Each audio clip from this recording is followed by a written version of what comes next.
Ito, kung makikita nyo, dahil pin 16 ang butas ng pang Barako 175 at pin 15 naman tong sa connecting rod, ito ang disadvantage niya.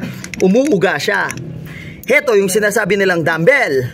Isa rin itong piston pin na pinatorno dito inside diameter. Kaya ito, taga-convert, pag pinasok mo, swabing-swabe. Medyo merong kahigpitan, pero siguradong walang uga. Yan. Ayan, 15mm to 16mm. Ayan, kabilaan siya. Yan, pwedeng-pwede mo na siyang gamitin pang adapter. Lagay natin. Ipapasok mo lang muna ito. Ayan o, ipapasok mo lang ito. At pag pumasok na siya kabilaan, umuuga siya.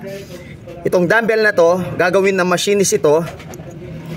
At ipapasok na siya rito. Sana meron kayong natutunan sa mga mahilig mag-setup dyan. Ito po ang diskarte. Bye-bye!